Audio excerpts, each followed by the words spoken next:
Hello everyone, नमस्कार दोस्तों। आपका वोट भविष्य का में फिर से स्वागत है और मैं अपने वन ऑफ फेवरेट सिटीज़ में हूँ।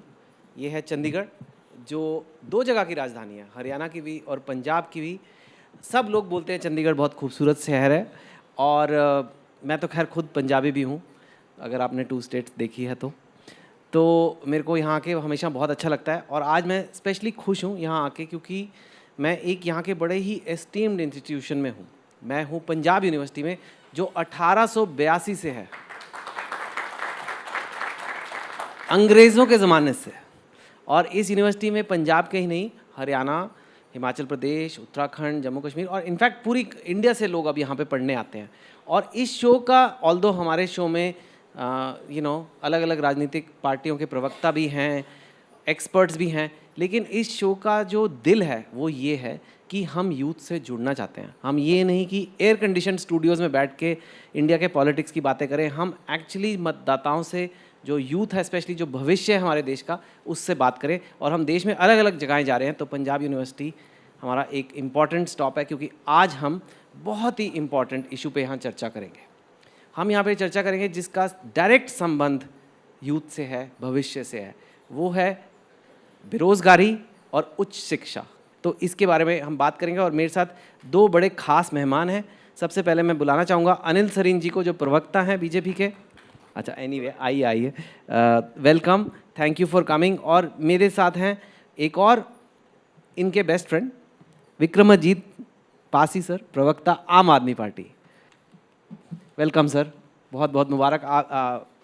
और हमारे पास दो बहुत ही वरिष्ठ एक्सपर्ट भी हैं, विजय त्रिवेदी जी, जो बहुत सीनियर पत्रकार हैं,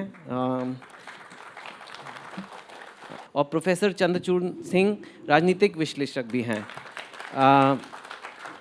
तो सबसे पहले तो आई थिंक हमारे को एक सवाल ये पता करना चाहिए कि रोज़गार है क्या। क्या रोज़गार का मतलब है सरकारी नौकरी? रोज़गार का मतलब है प्राइवेट नौकरी? क्या अपना एक छोटा सा बिजनेस चलाना भी रोज़गार है? रोज़गार है क्या? और मैंने कहा ना, प्रवक्ता एक्सपर्ट्स बाद में बोलेंगे, पहले हम स्टूडेंट से बात करेंगे। Hello, my name is Honey Chauhan, I am from Haryana Sonipat. आजकल बेसिक नीड्स में employment, hospital like health facilities also involve. So जो सारी चीज़ को फुलफिल कर दे वो रोज़गार है। कैसी है पोजीशन रोज़गार की देश में? It means basically the money is रोज़गार। हाँ, पैसे कमाना इज़ रोज़गार। और ये जो पंजाब है मैडम, यहाँ पे सिंपल होता है। हाँ, लंबे लंबे फिलॉसफी नहीं, पैसे कमाओ, रोज़गार। जो ये चीज़ों को पूरा करने के लिए जितना अमाउंट चाहिए वो एक रोज़गार। डेटा भी तो चाहिए। हाँ, डेटा इज़ ऑल्सो नेसेसरी। हाँ, अच्छा, अब ये बताइए कि रोज़गार की सिचुएशन कैसी है देश में? मेरा नाम अमित शर्मा है, मेरा ज़िला जींद हरियाणा से हूँ मैं। देश में रोज़गार की स्थिति बहुत ही दयनीय है। अगर मैं सरकारी नौकरी की बात करूं, खासकर हरियाणा गवर्नमेंट की, तो हरियाणा सरकार बार बार दावे करती रही कि हम रोज़गार को उत्पन्न करेंगे। देश ने स्टार्टअप इंडिया शुरू किया, देश ने मेक इन इंडिया शुरू किया, बहुत अच्छी बात है, पर कहीं ना कहीं ये आंकड़े सिर्फ कागजों में रह जाते हैं। बहुत छोटा सा आंकड़ा, कुछ समय पहले मैंने देखा कि हरियाणा के अंदर सेल्फ हेल्प ग्रुप की जब हम बात करते हैं, कि हमने महिलाओं के सशक्तिकरण की बात करी, तो अकेले हिसार शहर के अंदर 16,000 सेल्फ हेल्प ग्रुप थे। बट आउट ऑफ देम अगर आप ग्राउंड पे देखेंगे तो 50 एसएचजी भी एक्टिव नहीं है। तो कहाँ 16,000 का आंकड़ा, कहाँ 50 एसएचजी भी नहीं है। मैं चाहती हूँ कुछ महिलाएं अगर यहाँ पर इस पर कुछ बोलना चाहें, क्योंकि लड़कियों का ओपिनियन भी बहुत जरूरी है चेतन। तो आप प्लीज उठिएगा। और आप ही से मेरा सवाल है, रोजगार आपके लिए क्या है और क्या लगता है आपको, इसे लेकर वादे होते हैं या हो रहा है कुछ देश में? Hello everyone, my name is Sonam, I am from Leh Ladakh. और मेरे लिए रोज़गार एक ऐसा है कि जो बेसिक फुलफ़िल करे। और मेरे लद्दाख में मतलब वादे करते हैं कि इतना एम्प्लॉयमेंट लाएंगे, इतना वो निकालेंगे, बट ऐसा होता नहीं होता है। If I talk specifically about Himachal Pradesh, और वहाँ पे कांग्रेस की सरकार है, तो उन्होंने वादा किया था कि वो महिलाओं को 1,500 रुपये महीना देंगे। तो कुछ सिचुएशंस उस टाइप की नहीं थी कि वो उस वादों को फुलफ़िल कर पाए। बट मेरा जहाँ as a political science student, I am pursuing masters from Punjab university. So मेरा उस चीज़ पे स्पेसिफिक ओपिनियन था कि आप 1500 देने के बजाय महिलाओं को कुछ ऐसा स्टार्टअप्स और काइंड ऑफ इनिशिएटिव दे सकते हैं जिससे वो कुछ बेटर कर सकती है, in spite of giving 1500 per month. लेकिन एक मेरे को आपसे क्वेश्चन है, क्या सरकार का काम रोजगार देना है या रोजगार मिलने वाला माहौल बनाना है? मतलब सरकार खुद नौकरियां दे या ऐसी इकोनॉमी बनाए कि हाँ भाई नौकरियां ही नौकरियां हैं, अखबार खोलो तो खूब सारी वैकेंसीज प्राइवेट में हैं, या फिर मतलब अपना बिजनेस भी खोलना, जैसे एक छोटा एक दुकान लगाना भी रोजगार है? मतलब आप लोग कैसे सोचते हो? नाम बताइए। मेरा नाम साहिल डब है, मैं मोहाली से हूँ। ओके तो सरकार का काम बेसिकली सर माहौल बनाना है ताकि हम जॉब सीकर बने, जॉब गिवर बने, जॉब सीकर ना बने। क्योंकि एक बहुत बड़ा पॉइंट है, हम जॉब क्यों ढूंढे, इससे बेटर है कि हम ऐसा अपने आप को बनाएं कि हम जॉब दूसरों को दे सकें। हो रहा है ये? कहीं कहीं पर हो रहा है, कहीं कहीं पर नहीं हो रहा है ये चीज़। ओके और कोई one more comment then I will go to the expert. हाँ बोलो बेटा। सर मेरा नाम शुभम है, मैं पलवल हरियाणा से हूँ। सर सिवाय रोज़गार के एक दूसरा पहलू जो हम अक्सर भूल जाते हैं वो ये कि अगर देश में बेरोज़गारी दर ज़्यादा है तो वो देश की फाइनेंशियल हेल्थ को भी दर्शा रहा है। और जैसा आपने सवाल किया कि सरकार का काम क्या है, सरकार का काम इनेबल करना है। ज़रूर सरकार सब लोगों को सरकारी नौकरी नहीं दे सकती, लेकिन वो उन कंडीशंस को ज़रूर क्रिएट कर सकती है जिसमें प्राइवेट एंटरप्राइज थ्राइव करे। मैं दोनों प्रवक्ताओं के पास जाऊंगा, पर क्योंकि आप यहाँ पे राज्य सरकार चला रहे हैं और आप बताइए ये जो बच्चे जो कह रहे हैं इससे आपकी क्या राय है और आपकी गवर्नमेंट ने कैसे इसको समझा है इस इशू को? सबसे पहले तो मैं आपके चैनल का थैंक्स करूंगा। इतने प्यारे प्यारे चेहरे, इतने अच्छे नौजवान, इतने एनर्जेटिक स्टूडेंट्स हमें मिले, सामने बैठे हैं। पहली बात तो मैं ये बता दूं कि रोज़गार होता है जब आपकी योग्यता के अनुसार आपको कार्य मिले और आप एक अच्छा लिविंग स्टैंडर्ड रख सको योग्यता के अनुसार। वो पकोड़े तलने वाला रोज़गार नहीं, योग्यता के अनुसार, पहली चीज़। दूसरी चीज़, 2 बच्चे हमारे हरियाणा से बोल के गए हैं। रियली आप लोगों का कंसर्न बहुत सही है, क्योंकि हिंदुस्तान में पिछले 10 साल में बेरोज़गारी की दर बहुत ज़्यादा बढ़ी है, 29% से ज़्यादा हो चुकी है। हर 3 में से 1 बच्चा बेरोज़गार है, एक नौजवान बेरोज़गार है। और हरियाणा में ये जो दर है ना जी, ये 47% है। तो मैं हरियाणा के आपके कंसर्न से बहुत सहमत हूँ। वैसे वहाँ हमारे सरीन जी की डबल इंजन की सरकार है, पर मैं अभी इसको आरोप प्रत्यारोप में नहीं इतने अच्छे डिबेट को ले जाना चाहूँगा। इतना ज़रूर कहूँगा कि वहाँ 47% तक बेरोज़गारी चली गई। माइक इधर। हाँ, कि हमें सरकार को क्या करना चाहिए? बिल्कुल वही करना चाहिए जो आम आदमी पार्टी की सरकार पंजाब में कर रही है। सरकारों का काम रोज़गार देना भी है, पर यह भी बात सही है कि सभी को सरकारी नौकरी नहीं मिल सकती। तो रोज़गार के साधन मुहैया कराना भी सरकार का कार्य है। चल मैं इनकी राय, सर ये कह रहे हैं वो करो जो आम आदमी पार्टी कर रही है, वो करेक्ट मेथड है। अब आप बोल लो।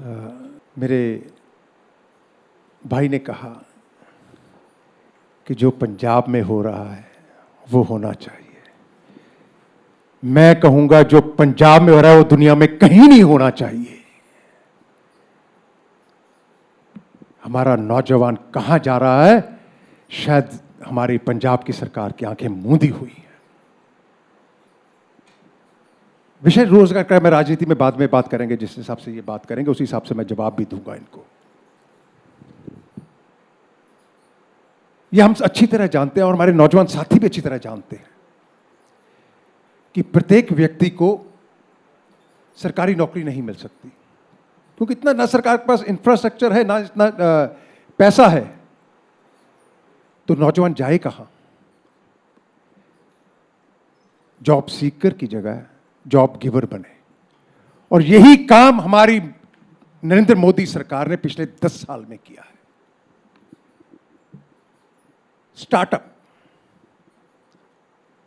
स्टार्टअप के तहत लगभग 23 लाख से ज्यादा जॉब्स क्रिएट हुई हैं और 1,27,000 से ज्यादा जो है बिजनेस एंटरप्रेन्योर्स बने। इसको आप क्या कहेंगे? सर आपकी बात, मैं आपके पास वापस आता हूँ क्योंकि और भी कुछ पर आपने सही पॉइंट बोला। सर ये कह रहे हैं स्किल इंडिया की बात कर रहे हैं। एक तो है बेरोजगारी, मैं एक्सपर्ट्स की तरफ अब जाऊँगा। एक है बेरोजगारी, दूसरा है कि अगर नौकरी है भी तो सैलरी अभी भी इतनी कम है। लाइक इंजीनियर की सैलरी होगी 15,000 रुपये, 20,000 रुपये। कई लोग कहते हैं कि जैसे बॉम्बे में एक ड्राइवर की सैलरी ज़्यादा है उससे। ऐसे भी एनॉमलीज हैं हमारे सिस्टम में कुछ कि ऐसे भी हो जाता है। दूसरी बात ये भी है एक हमारे देश में, जो मैंने एटलीस्ट बाहर अमेरिका वगैरह में नहीं होता, कि एक स्टेटस एसोसिएटेड है सर्टन जॉब से। बाहर एक प्लम्बर हो सकता है एक इंजीनियर से ज़्यादा कमाता हो, एक अकाउंटेंट से भी ज़्यादा कमाता हो, इलेक्ट्रीशियन भी कमाता हो, उसकी सोसाइटी में इज्जत भी है।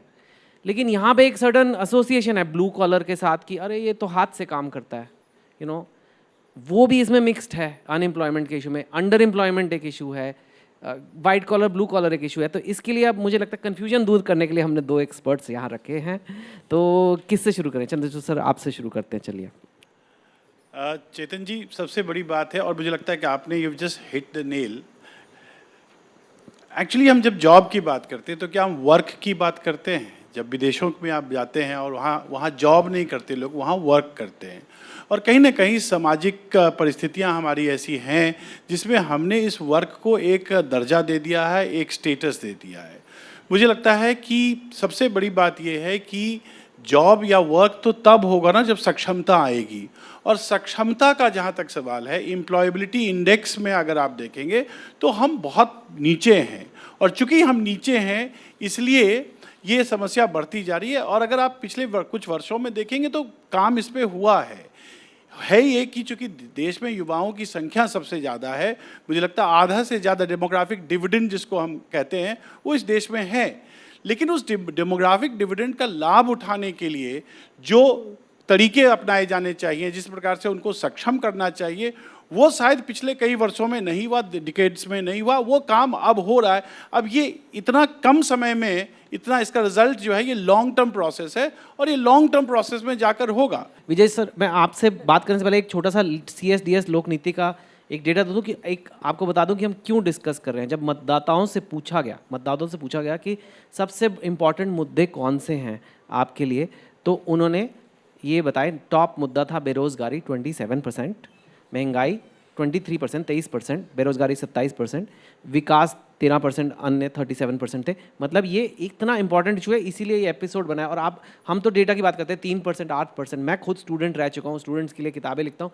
जिसकी नौकरी नहीं लग रही है वो तो 100% हो गया ना सर, अनएम्प्लॉयड।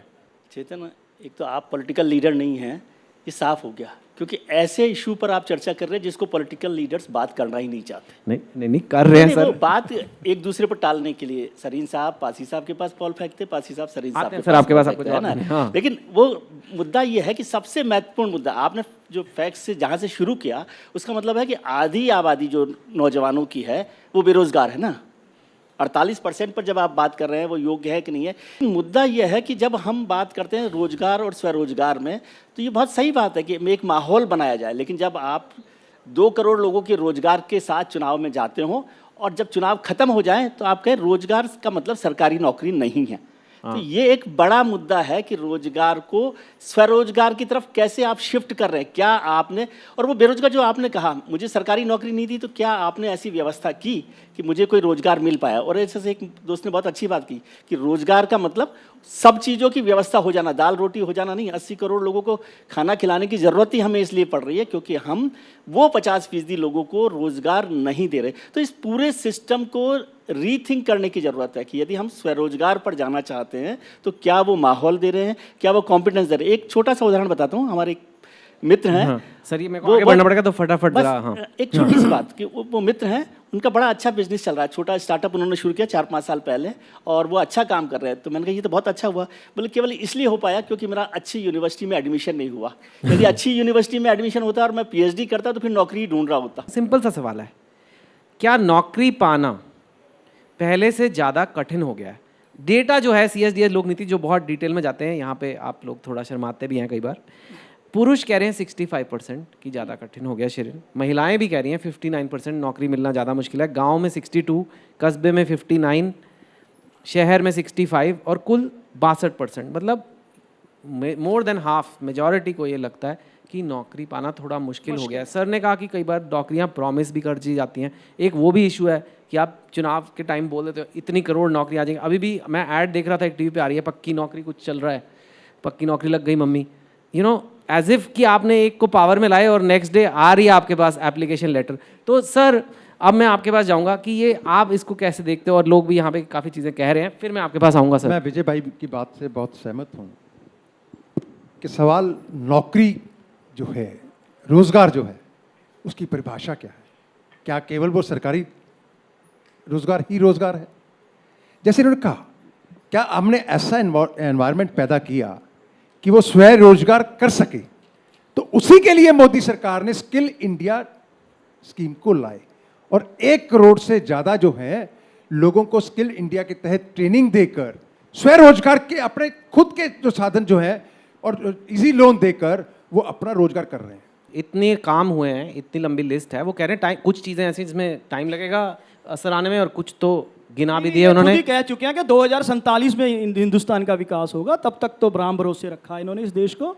और दूसरी बात मैं इनको बता दूं, ये जो बातें कर रहे हैं ना जी, ये वैसी ही बातें हैं जैसे आपके 15 लाख का जुमला आया था, 2 करोड़ नौकरियां आई थी। इनके बात तो मैं बताता हूँ आपको, एक एक्चुअल फैक्ट बताता हूँ आपको। हमारे इंडिया के अंदर इनकी सरकार के समय 10 साल के अंदर लाखों कंपनी शट डाउन हो गई हैं। तकरीबन तो 60 lakh small and micro industries हैं जो शट डाउन हुई हैं, 60 लाख। 3 लाख तो ऐसी कंपनीज थी जिनका टर्नओवर बहुत अच्छा था। अब इनके जुमले देखिए कि बच्चा ग्रेजुएशन कर रहा है जी और वो सोचे कि मैंने जॉब नहीं करनी। भैया हमारे माँ बाप इतने अमीर नहीं हैं कि उनके पास करोड़ों साइड में पड़ा हो कि वो साथ की साथ उसको अभी MBBS किएगा और एक बहुत मल्टी स्पेशलिटी हॉस्पिटल खोल के दे देंगे। वो आपके कॉरपोरेट घरानों के लिए आपकी पॉलिसीज हैं, उनको ही दिमाग में रख के आप जर्नल में भी लगाना चाहते हो। आपको 10 साल दे दिए थे, क्या किया आपने उन लोगों के लिए? रोजगार के साधन तो मुहैया कराओ। आप तो बनी बनाई इंडस्ट्री को भगा रहे हो। मैं एक छोटी सी एग्जांपल देता हूं सर, मैं एक बार बच्चों का रिएक्शन लेके पक्का आपके पास आऊंगा। तो एनीबडी? बिल्कुल, सवाल जिसका भी है वो अपना हाथ उठाएगा please. I am Ricky Gujjar from Mohali. Sir, मैं पासी सर से पूछना चाहता हूँ, आप कह रहे हो कि कंपनीज बंद होगी, पर आपकी गवर्नमेंट होगी 2 साल हो गए पंजाब में है, जबकि यूपी में डेवलपमेंट हुई है। लुधियाना की सारी साइकिल कंपनी यूपी साइड क्यों गई हैं? और आप कह रहे थे कि राशन फ्री में मिलता है। आपकी गवर्नमेंट की पॉलिसी है कि हम आटा भी आपको बनाया देंगे, राशन मत लेना, कोई बात नहीं, आटा। उनको जॉब्स क्यों नहीं प्रोवाइड करते? सर, आपने अभी क्वेश्चन पूछा था कि सरकारी नौकरियों की नीड इतनी क्यों है। सर, उसका आंसर यही है कि सरकारी नौकरी एक जॉब सिक्योरिटी देती है जो प्राइवेट कंपनी कभी नहीं दे पाएगी। प्राइवेट कंपनी में कभी भी ले ऑफ हो जाता है, जाने देते हैं लोगों को जस्ट बिकॉज उनको अपनी कटिंग वगैरह करनी होती है। सर, गवर्नमेंट में ऐसा नहीं है। सो इसलिए जॉब्स का इतना गवर्नमेंट में बहुत ज़्यादा लोग इंटरेस्ट दिखाते हैं, जबकि एक्साइटिंग नहीं है नौकरी इतनी, ओवरवर्क भी बहुत रहते हैं, but government is still better. ठीक है, आपका सवाल क्या था प्लीज़? रोजगार जो है ना स्थायी हो, पर हम इतनी उच्च शिक्षा ग्रहण करके भी अगर हमें सरकार नौकरी नहीं दे पा रही तो सरकार ही असफल है यहाँ पे। तो फिर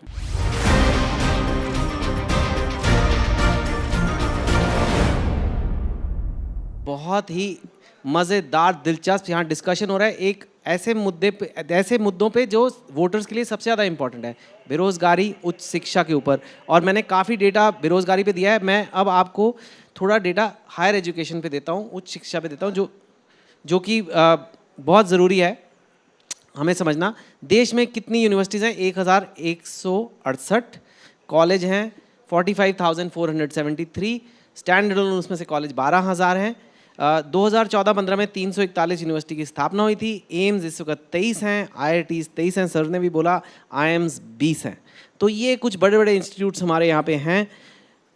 कुछ जगह तो ये भी डेटा आया कि बड़े बड़े इंस्टीट्यूट्स में भी आजकल प्रॉब्लम हो रही है कई बार जॉब की। इसकी क्या वजह हो सकती है?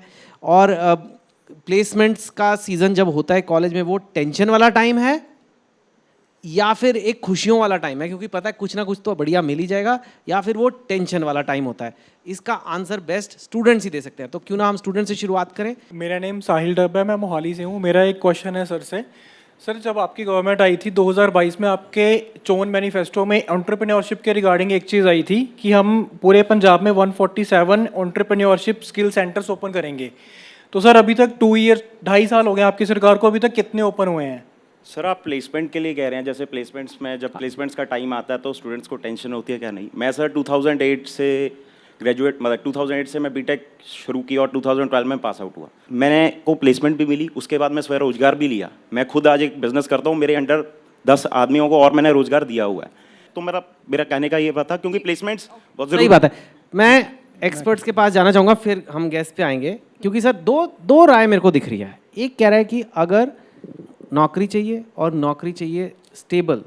दूसरा ये वाला जो अभी जेंटलमैन ने बोला कि मैं जॉब क्रिएटर बनना चाहता हूँ, हम लोगों को खुद ही अपने पे ध्यान देना है, ट्राई टू बिकम, मतलब अपने सेल्फ सफिशिएंट हो जाओ, आत्मनिर्भर हो जाओ और खुद भी नौकरी करो, शायद औरों को भी नौकरियां दो। तो ये दो अलग अलग सोच है और कोई भी सही नहीं, कोई भी गलत नहीं, वो भी अपनी जगह सही हैं, वो रूरल एरिया से आते हैं। तो सर किससे शुरू करें? चलिए इस बार विजय जी से पहले शुरू करते हैं, फिर चंद्रचूड़ जी। देखिए, दोनों बातें बहुत ठीक है, दोनों लोगों ने बात ठीक की, लेकिन माहौल बनाना, सरकारी नौकरी की जो सबसे सही बात कही कि भाई स्टेबिलिटी चाहिए, कि एक बार नौकरी लग गई तो चलता रहेगा, तो वो ज़माना अब चला गया। लिबरलाइजेशन से पहले का जब ज़माना था ना, 91 से पहले तक का, जब नरसिम्हा राव के लिबरलाइजेशन जब शुरू किया, उसके बाद जो है पूरा दुनिया बदल रही है और हिंदुस्तान बहुत तेज़ी से बदला, और इसीलिए शायद हमें ये रोज़गार की परिभाषा बदलने का भी वक्त आया। 1990 में बात कर रहे होते तो ये बात नहीं होती। उसके बाद जब लिबरलाइजेशन आया, ये सरकार, मोदी सरकार 10 साल पहले आई, तो उन्होंने एक नए तरीके का माहौल बनाने की कोशिश की। जो मुद्रा योजना की बात है, स्टार्टअप्स की बात है, वो सारी कोशिश हुई है। लेकिन क्या जो पासी साहब कह रहे हैं, जो आम हिंदुस्तानी है वो इतना पैसे वाला है कि वो स्टार्टअप शुरू कर पाए? वो बहुत छोटा स्टार्टअप शुरू नहीं कर पा रहा। और मैं स्टार्टअप्स का रेशो देख रहा था कि 470 थे 2016 में स्टार्टअप, और आज 1,27,000 है। लेकिन स्टार्टअप्स की जो लाइफ है 90% फेल्योर है, 90% फेल्योर हो रहे हैं। तो इसका मतलब सरकार को ये रुमानियत से निकलना पड़ेगा। तो जॉब सीकर्स और जॉब गिवर्स में थोड़ा सा एक फर्क करना पड़ेगा। करके देगी या खुद ही अपने आप को बचाना है? आप देखिए, डिमांड और सप्लाई का बहुत बड़ा गैप है। जिस प्रकार से शिक्षा की डिमांड है और जिस प्रकार से सप्लाई, ये ठीक है कि कुछ नए इंस्टीट्यूशंस बन गए, कुछ प्राइवेट इंस्टीट्यूशंस बन गए, लेकिन शिक्षा की गुणवत्ता पर कभी विचार नहीं हुआ। ये पहली बार है जब आप देखेंगे कि थोड़ा उस दिशा में काम हो रहा है, पेडागॉजी पे काम हो रहा है, करंट वो जो कंटेंट है वो अपडेशन पे काम हो रहा है, ताकि जो ऐसी शिक्षा हो सके जो मार्केट की नीड्स और सामाजिक नीड्स दोनों को संतुलित कर सके। मुझे लगता है कि पिछले कई वर्षों में इस प्रकार के प्रयत्न हैं, खास करके न्यू एजुकेशन पॉलिसी के माध्यम से या नेशनल करिकुलम का जो फ्रेमवर्क है उसके माध्यम से ये प्रयत्न किए जा रहे हैं। एक और जो आखिरी आज का डेटा मैं आपको दूंगा, वो एक और बड़ा इशू है सर, साथ के साथ जो स्टूडेंट्स को बहुत दुख होता है। आई एम श्योर जब मैं भी अगर स्टूडेंट होता ये होता तो बहुत दुख होता। एक तो वैसे ही सीटें कम हैं, नौकरियां कम हैं और उसके बड़े मुश्किल एग्ज़ाम होते हैं, लेकिन कमाल की बात यह है कि बहुत सारे पेपर लीक के भी मुद्दे आए जाते हैं। कुछ डेटा मेरे पास है जो मेरे को मिला है, वो है कि 7 साल में 70 मामले आए हैं। ये नहीं कि एक बार लीक हो गया, 2 बार लीक हो गया, 7 साल में 70 आए हैं। और इन 7 सालों से 1.5 करोड़ छात्र प्रभावित हुए हैं, क्योंकि इतने लोगों ने मिलकर ये एग्ज़ाम दिए थे। तो पहले हम इन बच्चों से बोलेंगे कि क्या ये इशू आपने इस बारे में सुना है, बच्चों को इसके बारे में कैसा लगता है? मेरा नाम अमित शर्मा और मैं हरियाणा से हूँ। बहुत तौहीन करने वाला मुद्दा है ये, खासकर युवाओं के लिए, क्योंकि एक युवा जो स्कूल के से पास होते ही कॉलेज में आता है और वो अपनी प्रिपरेशन में लग जाता है, चाहे वो HSSC की बात करें या किसी भी स्टेट गवर्नमेंट की हम बात करें, और उसमें न सिर्फ एक बल्कि हज़ारों करोड़ों युवा वो पहले प्रिपरेशन करते हैं, फिर घर से वो पैसा लगाते हैं कि हमें पेपर देने दूर जाना पड़ रहा है, सेंटर कोई 200 किलोमीटर आता है, कोई 250 किलोमीटर आता है। उसके बाद में फिर वो जब वो पेपर लीक आता है, और पेपर लीक के अंदर खासकर जब मैं बात करूँ, साथ में पेपर लीक होना और दूसरा उसके साथ साथ में पैसा चलना। सर मैं उनके पास पहले चले जाता हूँ, फिर आपको आखिरी वर्ड हम देंगे, ठीक है सर? और सर इन्होंने काफ़ी कुछ कहा, आपने सुना, और बच्चों ने भी अभी पेपर लीक का भी कहा, और इन्होंने भी बहुत सारी गरम बातें करी। तो छोटा सबसे पहले तो मैं ये जो पेपर लीक का मामला है, ये बहुत गंभीर मामला है, बच्चों के भविष्य का सवाल है इसमें। और अगर आपको ध्यान हो तो अभी हाल ही में केंद्र सरकार ने इसके लिए बहुत स्ट्रिक्ट कदम उठाए हैं। हमारी जो राज्य सरकारें हैं उन्होंने भी बहुत स्ट्रिक्टली, जैसे अभी हाल ही में यूपी में जब ऐसा इंस्टेंस हुआ तो बहुत सख्ती से काम किया गया। और मैं समझता हूँ कि किसी भी सरकार हो, ये युवाओं के भविष्य का सवाल है, इसको सख्ती से निपटना चाहिए और जो भी इसका दोषी हो उसको कड़ी से कड़ी सजा मिलनी चाहिए। आपको मैं आखिरी वर्ड दे रहा हूँ, लेकिन संक्षेप में, और अनएम्प्लॉयमेंट और इसी एजुकेशन वगैरह पे बेफिक्र रहिए, इनकी तरह इधर उधर नहीं भागूंगा, मुद्दे पे ही लेके आऊंगा। अब सीरियसली मैं बताता हूँ, रोजगार की बात करते हैं, 2 करोड़ नौकरियां किन्होंने कहा था? हर साल, 5 साल में नहीं, अभी ये आंकड़ा खुद आपने बताया 7-8 लाख नौकरियों का।